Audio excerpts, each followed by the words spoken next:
শীতের সিজনে আমরা সব রকম সবজি মোটামুটি কিন্তু খাই, তার সাথে মূলো শাকটাও কিন্তু একটা অন্য রকম সবজি, মানে এত টেস্টি হয় খেতে। অনেকে কিন্তু আমরা মূলো শাকটা খেতে চাই না, কিন্তু আমাদের এই পদ্ধতি ফলো করে যদি রান্না করেন তাহলে কিন্তু এত সুন্দর খেতে হবে।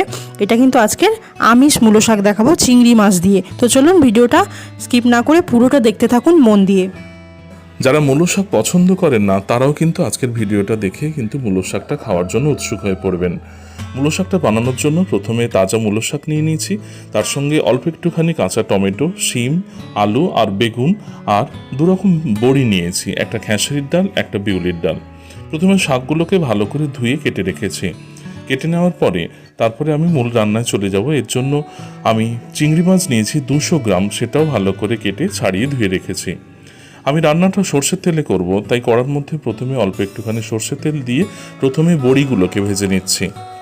দুরকম বড়ি ব্যবহার করছি, আপনারা বাড়িতে যদি একরকম থাকে তাহলে সেটাও কিন্তু তৈরি করতে পারেন।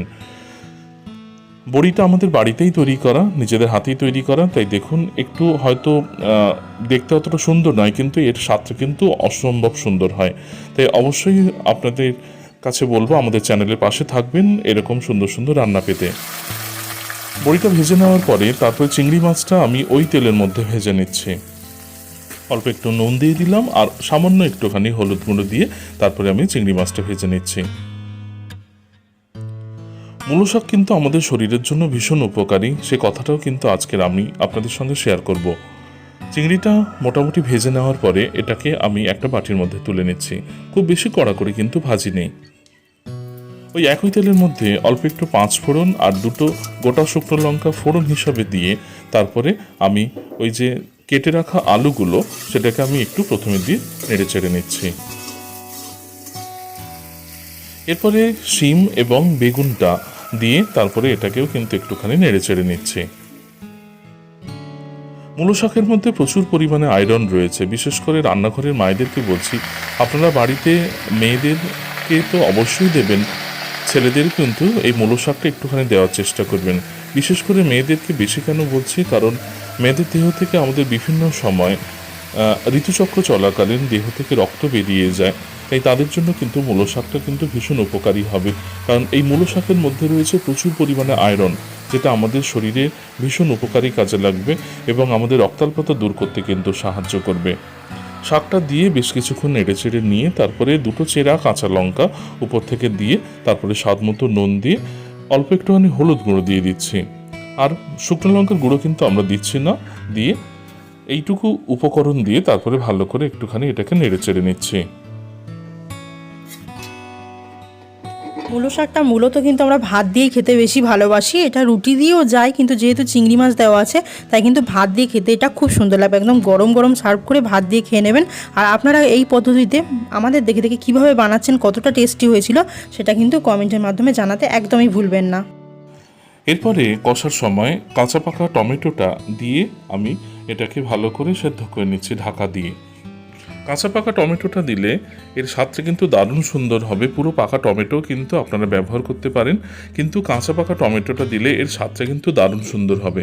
অবশ্যই বাড়িতে এই পদ্ধতিতে আপনারা মূলো শাক চচ্চড়ি রান্না করবেন, দেখবেন সবাই কিন্তু চেটেপুটে খাবে। শাকটা একেবারে জলটা টেনে নেওয়ার পরে রান্নার শেষের দিকে ভেজে রাখা চিংড়ি মাছটা দিয়ে তারপরে আবার একটুখানি নেড়ে চেড়ে নিচ্ছি বা মিশিয়ে নিচ্ছি। আপনারা এটা কিন্তু নিরামিষভাবেও করতে পারেন, চিংড়িটাকে বাদ দিয়ে সেই একই পদ্ধতি এখানে বড়ি দিয়ে বানাবেন, এটাও কিন্তু খেতে বেশ দুর্দান্ত লাগে। আমরা সাধারণত বাজার থেকে মূলো শাক কিনে আনার পরে শাকটাকে ফেলে দিই, মূলোটাকে হয়তো অনেকে রান্না করি শাকটাকে ফেলে দিয়ে দিচ্ছি ভেজে রাখা বড়িগুলোকে দিয়ে আবার এর সঙ্গে মিশিয়ে নেব। শাকটা কিন্তু ফেলে দেওয়া যাবে না, শাকটা সাধারণত আমরা ফেলে দিয়ে এটাকে নষ্ট করে ফেলি কিংবা বাড়িতে গরু ছাগলকে খাইয়ে দিই, কিন্তু মূলো শাকের মধ্যে প্রচুর পরিমাণে আয়রন রয়েছে। তাই আজকের আমার এই ভিডিওটা দেখার পরে অবশ্যই শাকটাকে রান্না করুন, বাড়িতে সবাইকে খাওয়ান, দেখবেন এর কিন্তু প্রচুর পুষ্টিগুণ রয়েছে। কথা দিচ্ছি এত টেস্টি হয় খেতে, এরপর থেকে মূলো শাক ফেলে দেওয়ার কথা চিন্তাই করতে পারবেন না। মূলো বাড়িতে আসলেই এই শাকটা আপনারা রান্না করতে নিজেরাই উদ্যোগ নেবেন। রান্নার শেষের দিকে 1 চামচ চিনি দিয়ে এটাকে ভালো করে নেড়েচেড়ে নিচ্ছি। চিনিটা দিলে এর স্বাদটা অসম্ভব সুন্দর হবে, ব্যালেন্সটা দারুণ হবে। তাই অবশ্যই আমাদের শরীরের রক্তাল্পতাটাকে দূর করতে অবশ্যই রান্নার উপকরণে মূলো শাকটাকে রাখতে পারেন, অবশ্যই এটা কিন্তু দারুণ কাজে লাগবে। আমাদের চ্যানেলে সবসময়ের জন্য পাশে থাকবেন। আপনাদের একটা কমেন্ট আমাদেরকে অনেক মোটিভেট করে, তাই জন্য কিন্তু কমেন্ট করতে একদমই ভুলবেন না। আর সবাই ভালো থাকবেন, সুস্থ থাকবেন। এরপরে দিয়ে দিচ্ছি 1 চামচ জিরের গুঁড়ো। জিরের গুঁড়োটা দিলেও কিন্তু খুব সুন্দর লাগে। এখানে কিন্তু গরম মশলাটা খুব একটা যাবে না, তাই জিরের গুঁড়োটাই আপনারা দেবেন। রান্নাটা কেমন হয়েছে বলবেন, কতটা সুন্দর হয়েছে দেখুন। আজকের মূলো শাক আপনারা হয়তো পছন্দ করেন না, কিন্তু আজকের কিন্তু শাকটা খেলে কিন্তু সবাই চেটে পুটে খাবেন। সবাই ভালো থাকবেন, টাটা।